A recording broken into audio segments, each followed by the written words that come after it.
In a recent interview posted on YouTube, Hunter Biden alleging Epstein introduced the First Lady to now President Donald Trump.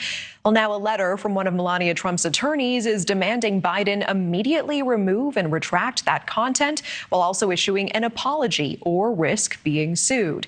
But the former president's son is not backing down tonight, sitting down with the same journalist from that initial interview and issuing this fiery response.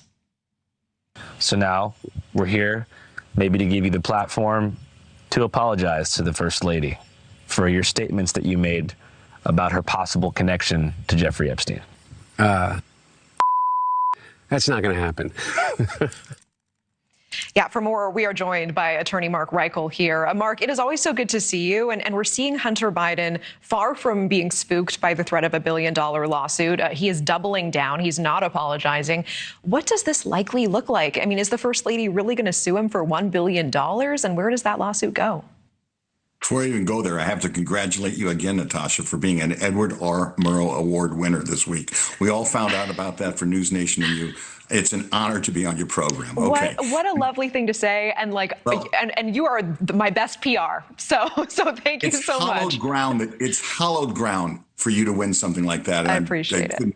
Couldn't be more honored. And I do a lot of interviews for 20 years now on television, and not a lot of Murrow Award winners have interviewed me. So it's kind of an honor for me. So right to the point. So she's threatening to sue. And you have to understand at the outset, a public figure, there's no dispute. Courts have ruled she's going to be seen as a public figure. When a public figure wants to sue for defamation, it's a really hard lawsuit to win. They have to prove by clear and convincing evidence, one of the strongest standards there is, that the defamation was made, first of all, with actual malice, like they knew it was false. There's no way to prove that Hunter Biden would have known when they met, how they met, or that they had serious doubts about its truth. And then you have to get to damages, which is also really messy and something we all know. When there's a civil lawsuit, discovery in civil cases can encompass anything that's likely to lead to relevant admissible evidence. So that means the president, the First Lady could be deposed. All of Epstein's associates could be deposed. This would be a real circus.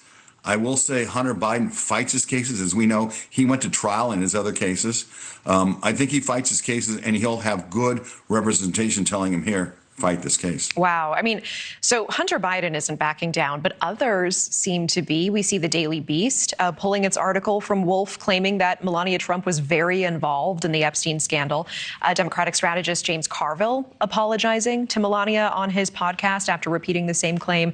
Both did receive a letter from the First Lady's lawyers as well. So do these moves mean that the First Lady's claims have merit, or are people just scared about getting sued? No, I think it helps her actually to prove. Look, there's no merit. Her argument, there's no merit to this, is made a lot stronger by the Daily Beast backing down and James Carville backing down. However, it doesn't mean she would have won the lawsuit.